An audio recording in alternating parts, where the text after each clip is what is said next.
Tungependa kuwaambia wananchi wa Tanzania kwamba chama kimeandaa kongamano kubwa la madaktari duniani wa upasuaji wa ubongo, mgongo na mishipa ya fahamu, yani neurosurgeons, ambao tutakutana hapa Tanzania, Dar es Salaam, na kufanya kongamano kutoka tarehe 15 mpaka tarehe 18 mwezi wa 4. Tunategemea mgeni rasmi katika shughuli hii awe Rais wa Jamhuri ya Muungano wa Tanzania, Daktari Samia Suluhu Hassan.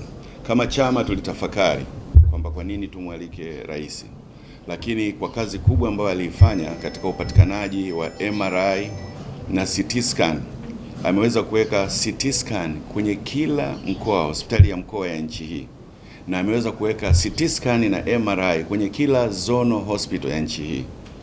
Na vile nadhani ni rais pekee, naweza hili msilione, ambaye ameweza kutoa madaktari wakazunguka nchi nzima kwenda kutibu kwa kambi maalum zinaitwa kambi za Mama Samia.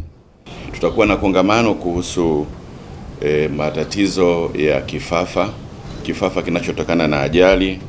Tutakuwa vile tuna pre-conference workshop ambayo tutaifanya, inahusiana na matatizo ya kansa zinazohusisha ubongo, mgongo na mishipa ya fahamu.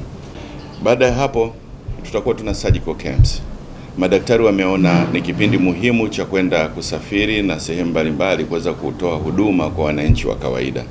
Kwa tutakuwa tuna surgical camps KCMC hospitali, tutakuwa tuna surgical camp Benjamin Mkapa Hospital, vile Bugando Hospital na hapa Muhimbili Orthopedic Institute, ambako wananchi wenye matatizo ya husiana na ubongo, mgongo na mishipa ya fahamu tunawakaribisha sana waweze kuja na kuweza kutibiwa.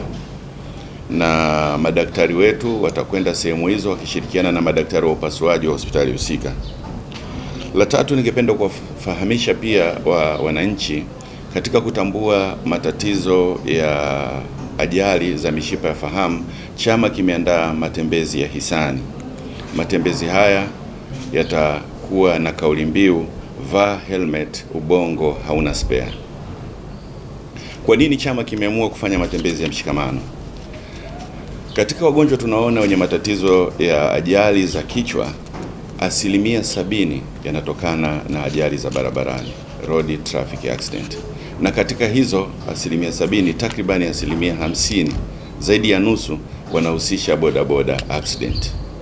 Kwa hiyo chama kikaona umuhimu wa kutafuta njia za kuzuia hizi ajali. Kwa nini? Kwa sababu matibabu yake ni gharama, yanahusisha kukaa ICU, lakini hata wale tunaowatibu 30% aidha wanafariki au wanapata ulemavu wa kudumu.